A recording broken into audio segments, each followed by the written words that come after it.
예, 안녕하세요. 오늘은 이동평균선에 대한 강의를 해보도록 하겠습니다. 자, 이동평균선, 짧게 줄여서 이평선이라고 많이 얘기하는데요.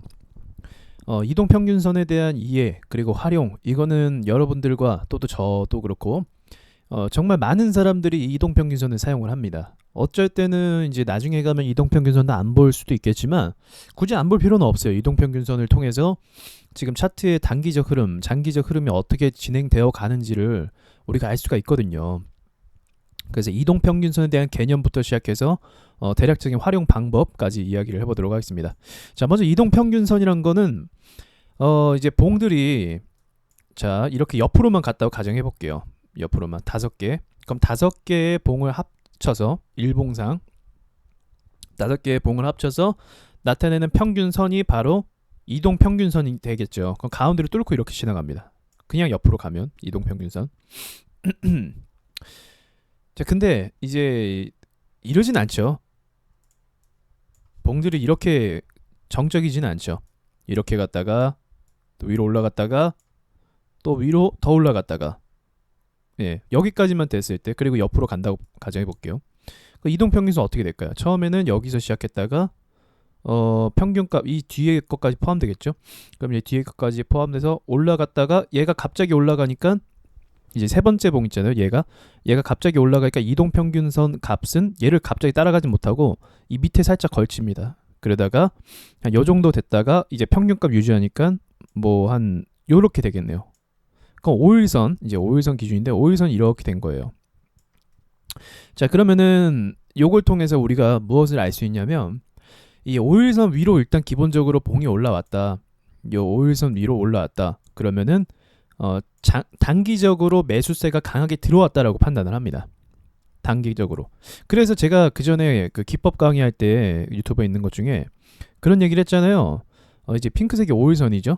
자, 밑으로 끌렸다가 5일선을 탄 상태에서 20선과 겹쳐 있는 상태에 대해서 한번 언급한 적이 있습니다. 그러니까 5일선의 위로 올라타랐다라는 건 단기적으로 이제 바닥 여기 이 차트상으로 봤을 때 바닥을 찍고 단기적으로 매수가 들어와서 이 5일선 위로 안착됐다라는 거는 이제 매수가 들어오고 있다라고 볼 수 있는 거예요.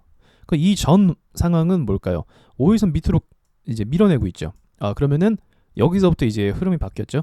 단기적으로 매도세가 등장해서 5일선 이탈했을 때 매도 세력이 나타나고 있다 이렇게 볼 수가 있는 겁니다. 그래서 이거는 기본 중에 기본이고 이제 이평선은 올라탔다. 이평선을 뭐 아래로 내려앉았다 이렇게 표현을 하는데 이런 식으로 해서 이동평균선이라는 게 만들어지는 겁니다.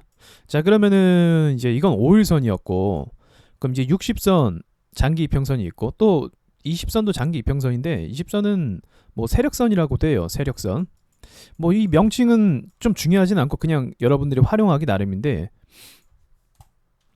어쨌든 60선 위로 있다라는 거는 장기적으로 계속적인 매수세가 들어왔다라고 볼 수가 있는 거고 그럼 장기적으로 들어왔으니까 뭐랄까요?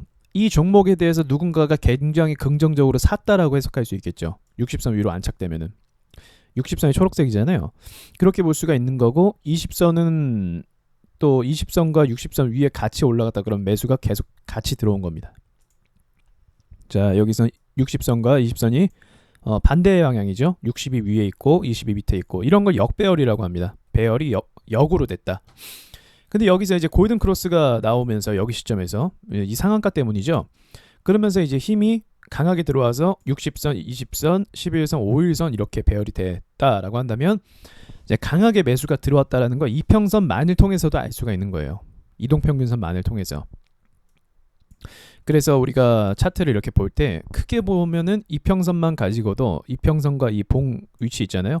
이걸 가지고도 이 차트의 흐름이 어떻구나라고 판단할 수가 있어요. 판단할 수가 있어요. 요걸로 매수 타임 잡는 거는 이제 별개의 얘기고 지금은 큰 흐름을 해석하는 데 있어서 얘기하는 거예요. 큰 흐름을 해석하는 데 있어서 판단을 그렇게 할 수가 있습니다. 자, 그러면은 이제 이동평균선 제가 얼마 전에 또 강의했던 기억나시나요? 이동평균선이 다 같이 뭉쳐져 있을 때 이동평균선이 다 같이 뭉쳐져 있을 때 여기 살짝 적어놨는데 이렇게 뭉쳐져 있을 때 뭐냐? 그러면 결국 이동평균선이 모여 있다라는 건 이도저도 아닌 흐름으로 가고 있다라는 거예요. 매수도 매도도 평평해지고 있는 거죠. 매수가 많은 것도 아니고 매도가 많은 것도 아니고 평평해지고 있는 시점. 그 말은 즉 그 주식에 관심이 없어지는 시점이 되어버린다는 겁니다. 사람들이 이 주식에 관심이 안 갖는 거예요. 그러니까 이평선이 모여갖고 시세가 어디로 튈지 모르는 그런 긴장감이 조성이 되는 겁니다. 그래서 이동평균선이 뭉쳐졌을 때 시세가 발생을 합니다. 제가 왜 이때 발생한다고 했죠? 세력들은 사람들이 관심 없을 때 주가를 움직입니다. 누가 관심 있고 막 누가 하려고 할 때 움직이면 골치 아파요. 누가 관심을 안 가질 때 주식을 움직이려고 하지. 그래서 이동평균선이 이렇게 겹쳐 있을 때를 포함하는 거고요. 이동평균선은 기본적으로 이렇게 뭉쳐 있을 때를 판단할 수 있고 또 정배열과 역배열. 다시 한번 정배열에 대한 그 설명 드릴게요. 자, 5일선이 맨 위에 있고 그 다음에 11선, 그 다음에 20선, 그 다음 60선이 이렇게 있는 걸 정배열이라고 합니다. 자, 키움증권은 기본적으로 120선이 세팅되어 있어요. 120선. 120선까지 정배열로 볼 수 있는데 저는 이 5, 10, 20, 60만을 가지고도 정배열을 판단을 합니다. 그리고 120선을 제외하고 저는 300선이라는 장기 이평선, 정말 긴 시간의 이평선을 하나 세팅해서 그냥 큰 흐름을 지켜봐요. 이렇게. 이 정도로 제가 이제 체크를 하고 있고요. 이동평균선, 그리고 역배열은 반대겠죠. 그럼 정배열 상태에서 주식은 어떤 상태일까요? 정배열이 됐다라는 건. 정배열이 됐다. 정배열이 이렇게 됐다. 그러면 어떤 상황일까요? 이제 모든 그 수치를 넘어서 매수가 적극적으로 들어오고 있는 거예요. 그래서 어떤 상황이 발생하냐면 정배열 상태에서는 초급등이나 강한 급등이 발생을 합니다. 정배열이 딱 돌입되면. 왜냐면 이전부터 계속 누가 사들여서 그렇게 된 거니까.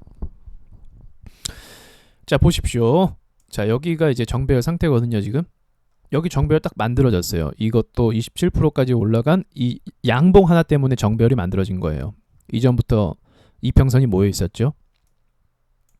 그리고 나서부터는 초급등 상태가 많이 나옵니다. 이 상태에서는. 그러니까 역배열은요. 역배열 상태에서는 반대로 급락이 잘 나옵니다. 주가가 잘 못 올라와요. 왜냐면 장기적으로 60선도 그렇고 20선도 그렇고 장기적으로 계속 누가 팔기만 했다니까요. 그럼 이 상태에서 팔기만 하는데 이걸 뚫고 올라오기가 쉽진 않겠죠. 세력만이 할 수 있어요. 쉽지 않아요. 쉽지 않아요. 그러니까 역배열 때는 조심해야 된다. 정배열 때는 우리가 적극적으로 매매를 해볼 필요가 있다. 이게 기본적인 어떤 상식입니다.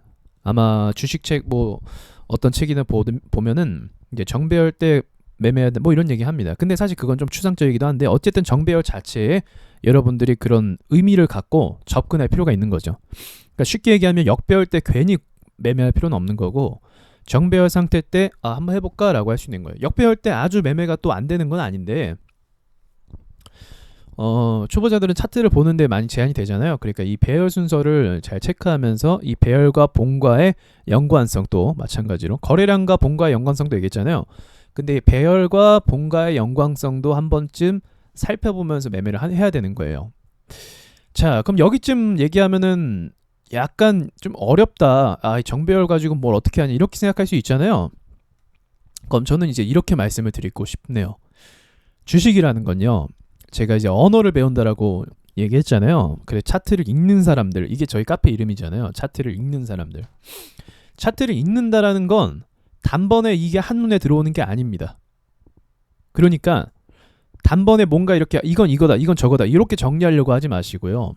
그렇게 너무 편법적으로 배우려고 하지 마시고 좀 오래 걸려도 괜찮으니까 세밀하게 관찰을 해보세요.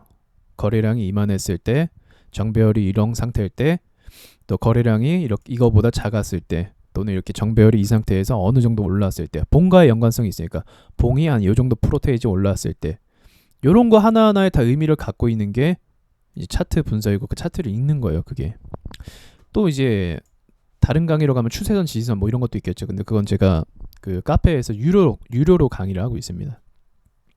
좀 약간 세밀한 부분이 있기 때문에 그건 제가 유료로 이제 하고 있는데 그거는 이제 추세선, 지지선 뭐 이런 걸 통해서 또의 차트를 읽는 방법이 또 있는 거죠. 그러니까 너무 조급하게 생각하지 마시고 운전을 배울 때 운전을 한 번에 잘할 수 있는 게 아니잖아요. 좀 시간이 누적되고 시야도 넓어지고 그래야 되잖아요. 경험도 쌓여야 되고 그 침착해야 되고 그런 게 필요하듯이 이 주식이라는 것도 여러분들이 마찬가지일 건 시간이 좀 필요합니다. 그래서 제가 지금 차근차근 가르쳐 드리는 거예요. 차근차근 어떤 편법이나 한 방에 될 수 있는 방법이 있으면 제가 그걸 가르쳐 드리겠죠. 근데 그게 또 아니거든요. 여러 가지 어떤 복합적인 지식이 필요합니다. 자, 다시 이평선. 그래서 저 같은 경우는 세팅을 그냥 50, 20, 60 이거 사용하기도 하고요. 여러분들이라면 뭐 이걸 3으로 봤거든. 좀 더 나 빨리 캐치하고 싶다. 3으로 바꿀 수도 있는 거고.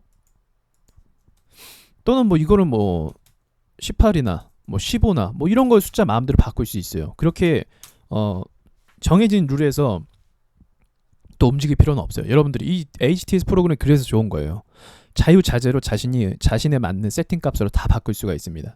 장기 이평선 300이지만 400으로 봤을 때 난 400으로 봤을 때 좀 더 시그널이 맞는 것 같아 라고 하면 이렇게 해도 상관없는 거예요. 제게 꼭 정답은 아닙니다. 어떤 사람은 60선은 안 볼 수도 있고요. 60선까지 볼 필요는 없지 하면서 40으로 바꿀 수도 있는 거고. 그러니까 제가 지금 임의적으로 하는 거거든요. 그러니까 이런 거 하나하나 다 대입하면서 연구를 해보시라고요. 저는 그렇게 연구를 했거든요. 하나하나 대입하면서 이 숫자를 보면서 이 정도까지 이평선에 대한 강의를 할 수 있을 것 같고요. 네, 정배열과 역배열에 대한 개념 이해 확실하게 하시고 한눈에 들어올 줄 알아야 돼요. 정배열이 뭐다, 역배열이 뭐다. 그리고 또 이평선이 모였을 때 시세가 분출된다라는 기본 상식과 또 이제 5일선을 위에 탔을 때, 또 5일선 밑으로 가라앉았을 때, 또 60선 위로 탔을 때, 60선 밑으로 가라앉았을 때, 그런 것들에 대한 어떤 기본적인 상식과 차트를 읽는 시야를 기르시는 게 되게 중요합니다. 또 한 가지 마지막으로요. HTS 이제 세팅 방법 중에 또 하나가 여기 라인 설정 들어가면 얘네 하나하나 클릭한 다음에 얘를 두껍게 만들 수도 있어요. 한땐 전 이렇게 썼거든요. 좀 두꺼운 게 이평선을 잘 보이니까. 내가 좀 강조하고 싶은 건 5일선이다 라고 하면 5일선만 두껍게 해서 사용하셔도 돼요. 이것도 굉장히 좋은 방법이 됩니다. 이렇게 단기 이평선이 난 더 중요하다.